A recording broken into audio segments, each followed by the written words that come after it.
सभा चुनाव 24 सितंबर को होगा। चुनाव अधिकारी बाबा राजेंद्र सिंह एवं सहायक त्रिलोचन सिंह व रविंदर सिंह होंगे। जत्थेदार श्री अकाल तख्त साहिब ने पत्र में लिखा है कि चुनाव खर्च श्री गुरु सिंह सभा ही करेगी। श्री गुरु सिंह सभा इंदौर के लिए जत्थेदार साहिब श्री अकाल तख्त साहिब जी का पत्र चुनाव की तारीख 24 सितंबर को कराए जाने को लेकर प्राप्त हुआ है और साथ ही पत्र में होने वाले चुनाव खर्च को श्री गुरु सिंह सभा इंदौर द्वारा वहन करने को भी कहा गया है, जिसे लेकर समाज में असंतोष का माहौल बना गया है। गुरु घर व्यावसायिक संस्था नहीं है, यहाँ पर आय का स्रोत संगत से प्राप्त राशि है। संगत द्वारा गुरु की गोलक में अपनी अंश राशि सामाजिक कार्य जैसे लंगर, सेवा, चिकित्सा, शिक्षा, गरीबों की सहायता के लिए, सिक्खे की मूल सिद्धांतों के परिपालन से सेवा कार्य के लिए दी जाती है। चुनाव एक राजनीतिक प्रक्रिया है। संगत द्वारा दी गई दान की राशि उपयोग इसके लिए बिल्कुल भी नहीं की जानी चाहिए। विगत चुनाव में चुनावी खर्च तकरीबन 10 लाख रुपए 11 साल पहले आया था, जो इस बार तकरीबन 20 लाख आने का अनुमान है। जवाबदारों से जब खालसा टाइम्स ने बात की है तो गोलमाल जवाब देकर बात को टालने की कोशिश की गई, पर यह विचारणीय विषय है कि एक राजनीतिक प्रक्रिया के लिए संगत के दान की राशि उपयोग होना चाहिए या नहीं।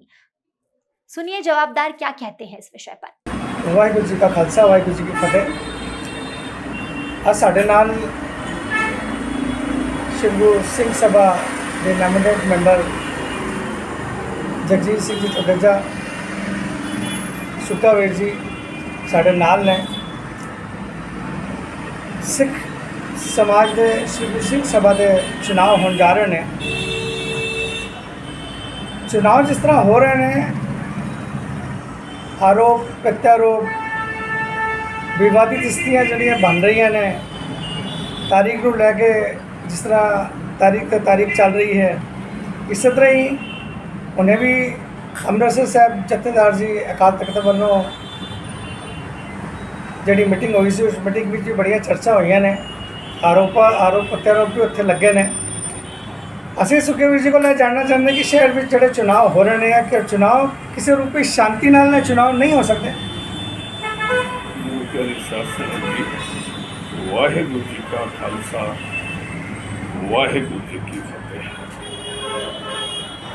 दास साहब बेनती करता है कि चुनाव शांति नाल ही होने चाहिए और आज तक शांति नाल होंदे रहेंगे।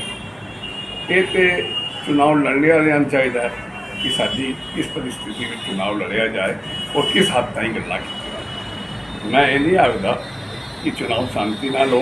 चुनाव लोक सभा के भी होंदे ने, चुनाव विधान सभा के भी होंदे ने, चुनाव नगर निगम के। चुनाव तो शांति नाल ही होने चाहिए ने। ये तो जो लड़ने वाले मैंबर ने उन्होंने पता होना चाहिए कि मैं की रोप या प्रत्यारोप करा कि ना करा।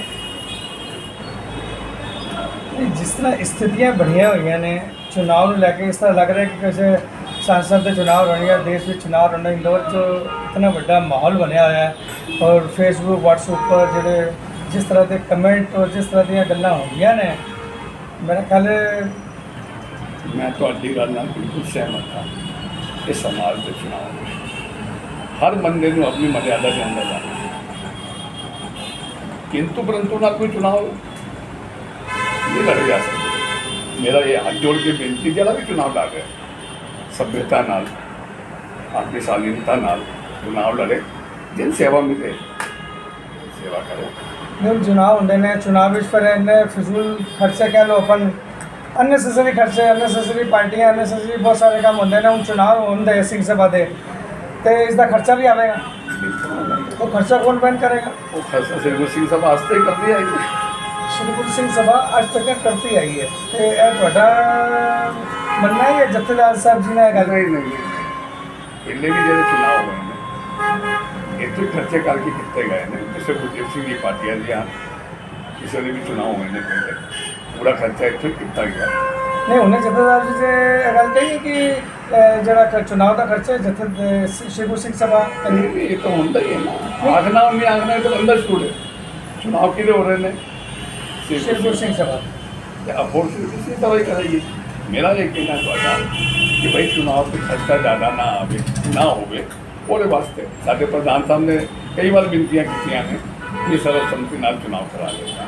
लगभग कितना खर्चा आ जाता चुनाव ਵਿੱਚ? मेरे ख्याल में तो पिछली बार पे 8-10 लाख रुपया आया थी। और ऐतकी कितना खर्चा आएगा? मैंने नहीं पता। आज नहीं, कुछ अंदाज तो लगाया होना है। अरे चालू तो हो गया नहीं। एक गल हो सके वीर जी, चुनाव एक राजनीतिक प्रक्रिया है जिससे अगर तुम चुनाव लड़ रहे हो, जो भी पहले चुनाव लड़ रही है, एक तरीके से राजनीति है ना, सामाजिक। देखो राजनीति करने वास्ते राजनीति है और सेवादारी करने वास्ते सेवादारी है। अच्छा, सेवादारी वाले सेवादारी है। कितने विवाद हो रहे हैं? ये ਹੁਣ मैं नहीं आता, मैं भी सेवा कर रहा पिया 12 साल तो मैं तो कभी कोई विवाद ना कोई प्रत्यारोप ना कोई पंतु किंतु कितना किसे अगे मैं तो अपनी सेवा भी कहूँ ना मांग के सेवा दी सेवा कर रहे हैं। एक गल दसो,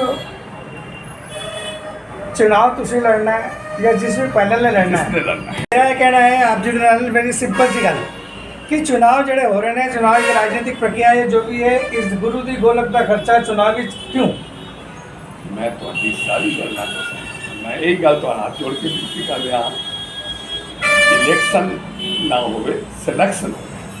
यदि तुसा सेवा करनी है ये तो खड़े होने वास्ते तुसी ये कह रहे हो खर्च घट तो घट होवे, सिलेक्शन मैं कह रहे हैं कि गुरु दी गोलक दा लंगर वाते पैसा भलाई केंद्र वाते लगे, लंगर विच लगे, जरूरतमंद दी शिक्षा वाते लगे, बीमारी च लगे, बेटी दी शादी किसी रूप में ਉਹਨੂੰ ਕਿਸੇ ਨੂੰ ਸਹਿਯੋਗ ਕਰੋ ਸਮਝ ਆਉਂਦੀ ਉਸ ਦਾ ਪੈਸਾ ਚੁਣਾਵ ਵਿੱਚ ਖਰਚ ਕਰਨਾ ਕਿੱਥੇ ਤੱਕ ਠੀਕ ਹੈ? ਉਹ ਸ੍ਰੀ ਗੁਰੂ ਸਿੰਘ ਸਭਾ ਆਪ ਜੀ ਨੂੰ ਨਹੀਂ ਪਤਾ ਹੋਣਾ ਜੀ ਕਿ ਬੱਚਿਆਂ ਦੇ ਵਿਆਹ ਵਾਸਤੇ, ਦਵਾਈ ਖਰਚੇ ਵਾਸਤੇ, पढ़ाई वास्ते और अन्य जिस प्रकार की जिसकी सहयोग की राशि चाहिए होवे असी उन्हीं एक लिमिट बनाई हुई है। वो बाकायदा और सेवा कोई बंदे नहीं मिलती। मतलब ठीक है ਤੁਹਾਡਾ कहना, मैं सारियां वेखना पिया आज 12 साल तो आप जी मेरे को वेख लो कि मेरे हिसाब नाल तो जो भी बंदा कोई आया है, कोई दवाई वास्ते आया है, कोई फीस वास्ते आया है, कोई बीमारी वास्ते आया है और कोई सहायता वास्ते आया है, कि तो खाली नहीं दे गया जो तीन फुल पर गया है वो उन्होंने नहीं। मेरा सिर्फ इतना कहना है कि जिन्हें राजनीति करनी है गुरुद्वारे के पैसे ਨਾਲ राजनीति के ऊपर खर्च मैं बस सिलेक्शन करो क्यों नहीं करते? नहीं ਅਸੀਂ ਸਿਲੈਕਸ਼ਨ ਦੀ ਗੱਲ ਤੇ ਸੈਕੰਡ ਆ ਗਈ, ਅਸੀਂ ਤਾਂ ਇਸ ਗੱਲ ਉੱਪਰ ਮੁੱਦੇ ਤੇ ਗੱਲ ਕਰ ਰਹੇ ਹਾਂ ਤੁਹਾਡੇ ਨਾਲ ਕਿ ਗੁਰੂ ਦੀ ਗੋਲਕ ਦਾ ਪੈਸਾ ਰਾਜਨੀਤਿਕ ਚੁਣਾव के ऊपर खर्च क्यों?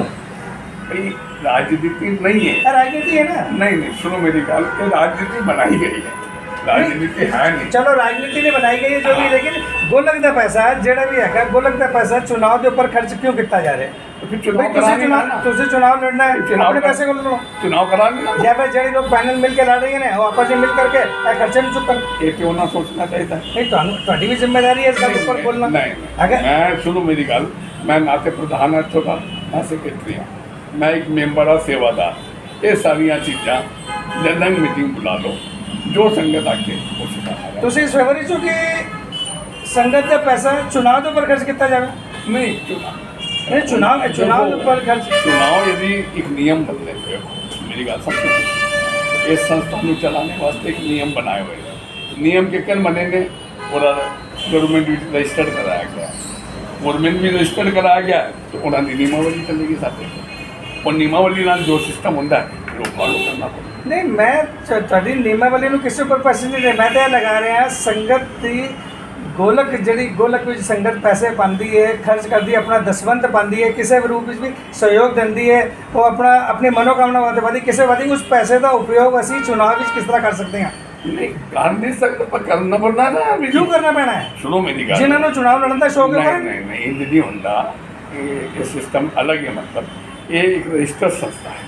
नहीं रजिस्ट्रेशन का मतलब ਅਸੀਂ ਗੋਲਕ ਜਿਹੜੇ ਪੈਸੇ ਪਾ ਰਹੇ ਹਾਂ, ਅਸੀਂ ਜੋ ਵੀ ਆਪਣੇ ਦਸਵੰਤ ਪਾ ਰਹੇ ਹਾਂ, ਕੁਝ ਵੀ ਇਹ ਤੁਸੀਂ ਚੁਣਾव ਲੜੋਗੇ ਤਾਂ ਉਹਦੇ ਉੱਪਰ ਖਰਚ ਕਰੋਗੇ। ਇਹ ਤੁਸੀਂ ਪਾ ਰਹੇ ਹੋ ਕਿ ਨਹੀਂ ਪਾ ਰਹੇ ਕਿਹਨੂੰ ਪਤਾ ਹੈ? ਜੋ ਆ ਰਿਹਾ ਉਹਦੀ ਜਿਹੜੀ ਸੰਸਥਾ ਉਹ ਪਾਉਂਦਾ, लेकिन ਉਹ ਕਿਸ ਵਾਤੇ ਪਾ ਰਹੇ ਹੈ? ਕਿਉਂ ਪਾ ਰਹੇ? ਉਹ ਕੰਮ ਚੱਲ ਰਹੇ ਨੇ ਨਾ, ਨਹੀਂ ਉਹ ਕਿਉਂ ਵਾਤੇ ਪਾ ਰਹੇ ਹੈ? ਉਹ ਚੱਲ ਰਹੇ ਨੇ ਕੰਮ, ਲੇਕਿਨ ਇਸ ਦੇ ਵਿੱਚ ਚੁਣਾव ਦੇ ਉੱਪਰ ਖਰਚ ਕਿਉਂ? ਅਸੀਂ ਇਹਦੇ ਉੱਪਰ ਗੱਲ ਕਰਨਾ ਚਾਹੁੰਦੇ ਹਾਂ। ਮੇਰਾ ਆਖਣ ਦਾ ਮਤਲਬ ਹੈ ਜੋ ਪ੍ਰੋਸੀਜਰ ਉਹ ਤੇ ਕਰਨਾ ਪਏਗਾ। ਨਹੀਂ ਇਹ ਪ੍ਰੋਸੀਜਰ ਵਿੱਚ ਬਾਲਾਜੀ ਵਿੱਚ ਕੀ ਬਾਲਾਜੀ ਵਿੱਚ ਚੁਣਾव ਕਰਾਣੇ ਪੈਣੇ ਨੇ? ਨਹੀਂ ਚੁਣਾव ਕਰਾਣਾ ਪੈਣੇ ਨੇ, ਉਹ ਗੱਲ ਵੀ ਚੁਣਾव ਮੈਂ ਖਰਚ ਦੀ ਗੱਲ ਕਰ ਰਿਹਾ। ਖਰਚ ਫਿਰ ਉਹ ਗੁਰੂ ਦੀ ਗੋਲਕ ਦਾ ਜਿਹੜਾ ਪੈਸਾ ਸੰਗਤ ਦਾ ਆ ਰਿਹਾ ਉਹ ਚੁਣਾव ਦੇ ਉੱਪਰ ਖਰਚ ਕਿਉਂ ਕੀਤਾ ਜਾ ਰਿਹਾ ਹੈ? ਚੁਣਾव नहीं कराओगे तो ऑटोमेटिक खर्चा तो ਤੁਸੀਂ अपने को खर्च करो ना, कौन करेगा? जो चुनाव लड़ रही है पैनल वो मिल करके सारा खर्चा चुका, यही हो जाए, उन्होंने जिम्मेदारी है। अमेंडमेंट कराना ਨਹੀਂ ਇਹ ਜੇ ਅਮੈਂਡਮੈਂਟ ਕਰਾ ਲੈਣ ਨਿਯਮਾਵਲੀ ਵਿੱਚ ਤੁਸੀਂ ਕਰੋ ਨਾ ਜੀ ਕਰਾਣਾ ਦੇਖੋ ਤੁਸੀਂ ਸਿੰਘ ਸਭਾ ਦੇ ਇੱਕ ਜ਼ਿੰਮੇਦਾਰ ਤੁਸੀਂ ਜ਼ਿੰਮੇਦਾਰ ਮੈਂਬਰ ਹੋ ਤੁਸੀਂ ਦਿੱਤਾ ਸੁਝਾਓ ਲੱਗਦੀ ਵਾਲੀ ਕੋਸ਼ਿਸ਼ ਕਰਾਂਗੇ ਸੁਝਾਅ ਲਾ ਕੇ ਉਹਨਾਂ ਅਮੈਂਡਮੈਂਟ ਕਰਾਉਣ ਦੀ ਕੋਸ਼ਿਸ਼ ਕਰਾਂਗੇ ਹਾਲੀ ਤੇ ਪ੍ਰਾਈਵੇਟ ਜੀ ਹੋ ਜਾਣ ਇਹ ਕਰੀ ਮੈਂ ਤੁਹਾਡੇ ਕੋਲ ਸਿਰਫ ਗੱਲ ਪੁੱਛਣਾ ਚਾਹੁੰਦਾ ਹਾਂ ਸਿਰਫ ਗੋਲਕ ਦੇ ਪੈਸੇ ਚੁਣਾਵ ਦੇ ਉੱਪਰ ਖਰਚ ਕਰਨੇ ਚਾਹੀਦੇ ਨੇ ਤੁਹਾਡੇ ਪਰਸਨਲ ਓਪੀਨੀਅਨ ਦੱਸ ਦਿਓ ਨਹੀਂ ਕਰਨੇ ਚਾਹੀਦੇ ਨੇ ਦੇਖੋ ਮੇਰੀ ਗੱਲ ਸੁਣੋ ਇਹ ਪ੍ਰੋਸੀਜਰ ਹੈ ਮੈਂ ਉਹ ਕੋਈ ਨਾ ਕਿਤੋਂ ਕਰ ਨਹੀਂ ਕਰ नहीं भले ही लिखा है क्या ना बकायदा नहीं चुनाव कराने तो उन्हें ही खर्चा चुनाव कौन कराएगा नहीं खर्च जो है चुनाव कराएगा कौन जिस लेवल तक संस्था कराएगी जिस क्यों करानी फिर संस्था चुनाव ना कराना संस्था जो है चुनाव जो है तुम मिल करके आपस में एक दूसरे वर्चस्व की लड़ाई बात है चुनाव लड़ रहे हो जो भी कर रहे हो देखो मैं एक गल जानना और सब तो बड़ा एक तरीका है हाँ दसो बचाने का कि सिलेक्शन करो गुरु घर में चिट्ठियाँ पा दो जिसकी सेवा खुल जाए उन सेवा वो जो तुम कह रहे हो अपनी जगह सही है जो तुम कह मैं तो सिर्फ एक गल करना चाहना कि मैं अगर गुरुद्वारे की गोलक भी अगर पैसे पाए ने तो मैं इस बात तो नहीं पाए कि मैं तो नहीं पता है तुझे क्या वास्ते पाए ने तो जिससे पाए वो सिस्टम चल रहा है सर 5 वो तो चल रहे हैं चल रहे वो चीज चल रही नहीं चल रही लेकिन ये जरा खर्च आएगा नहीं जड़े आज मेरी बात एक खर्चा नहीं भी हो सकता और हो भी सकता है नहीं कि चाहो कि नहीं भी हो सकता अच्छा नहीं अगर ਹੁੰਦਾ ਵੀ ਹੈ ਤੇ ਖਰਚ ਸਿੰਘ ਸਭਾ ਦੇ ਉੱਪਰ ਕਿਉਂ ਗੁਰੂ ਦੀ ਤੁਹਾਡਾ ਤੁਸੀਂ ਸੁਝਾਅ ਦਿਓ ਨਾ ਤੁਸੀਂ ਸੁਝਾਅ ਦਿਓ ਤੁਹਾਡਾ ਮੈਂ ਤਾਂ ਸੰਗਤ ਕੋਲ ਪੁੱਛਣਾ ਚਾਹੁੰਦਾ ਤੁਹਾਡੇ ਰਾਹੀਂ ਤੁਸੀਂ ਕਿ ਗੋਲਕ ਦੇ ਪੈਸੇ ਦਾ ਚੁਣਾਵ ਵਿੱਚ ਉਪਯੋਗ ਕਰਨਾ ਚਾਹੀਦਾ ਹੈ ਮੈਂ ਤਾਂ ਸੰਗਤ ਕੋਲ ਪੁੱਛਣਾ ਚਾਹੁੰਦਾ ਇਹ ਇੱਕ ਪ੍ਰੋਸੀਜਰ ਹੈ ਤੁਹਾਡਾ ਇਹ ਕਰਨਾ ਪਏਗਾ ਪ੍ਰੋਸੀਜਰ ਤੁਸੀਂ ਦੀ ਜਨਰਲ ਮੀਟਿੰਗ ਬੁਲਾ ਕੇ ਇਸ ਦੇ ਉੱਪਰ ਫੈਸਲਾ ਲਓ ਉਹ ਤਾਂ ਫਿਰ ਅਗਲੀ ਵਾਰ ਤੁਸੀਂ ਉਹ ਜਿਹੜੀ ਪੈਨਲ ਵੀ ਚੁਣਾਵ ਲੜਨਾ ਚਾਹੁੰਦੀ ਹੈ ਤੁਸੀਂ ਇਹ ਸੁਝਾਅ ਦਿੱਤਾ ਤੁਸੀਂ ਸੁਝਾਅ ਦਿੱਤਾ ਹੈ ਅਗਲੀ ਵਾਰ ਕੋਸ਼ਿਸ਼ ਕਰਾਂਗੇ ਇੱਕ ਕਮੇਟੀ ਬੁਲਾ ਕੇ ਮੀਟਿੰਗ ਬੁਲਾ ਕੇ ਔਰ ਵਿੱਚ ਇਹ ਸੁਝਾਅ ਰੱਖਾਂਗੇ ਸਰਵਸੰਮਤੀ ਨਾਲ ਪਾਸ ਹੋ ਜਾਂਦਾ ਦੂਸਰਾ ਇਸ ਦੀ ਚੁਣਾਵ ਦੀ ਜਿਹੜੀ ਪ੍ਰਕਿਰਿਆ ਇਸ ਨੂੰ ਅਸੀਂ ਹੋਰ ਸਾਧਾਰਨ ਨਹੀਂ ਕਰ ਸਕਦੇ ਕਿ ਕੋਈ ਵੀ ਪ੍ਰਚਾਰ ਨਾ ਕੀਤਾ ਜਾਵੇ ਔਰ VOTING ਹੋਵੇ ਇਸ ਤਰ੍ਹਾਂ ਦਾ ਕੋਈ ਹੱਲ ਨਿਕਲ ਸਕਦਾ ਹੈ ਇਹ ਤੇ ਖੜੇ ਬੰਦਿਆਂ ਨੂੰ ਬੰਦੇ ਨੂੰ ਸੋਚਣਾ ਚਾਹੀਦਾ ਹੈ ਕਿ ਮੈਂ ਚੁਣਾਵ ਲੜਨਾ ਦੇਖੋ ਇਸ ਵੇਲੇ ਤੁਸੀਂ ਜਿਹਨੂੰ ਕਹਿੰਦੇ ਆ ਦਾਇਿਤਵ ਜਿਹੜਾ ਸਿੰਘ ਸਭਾ ਦਾ ਤੁਹਾਡੇ ਕੋਲ ਹੈ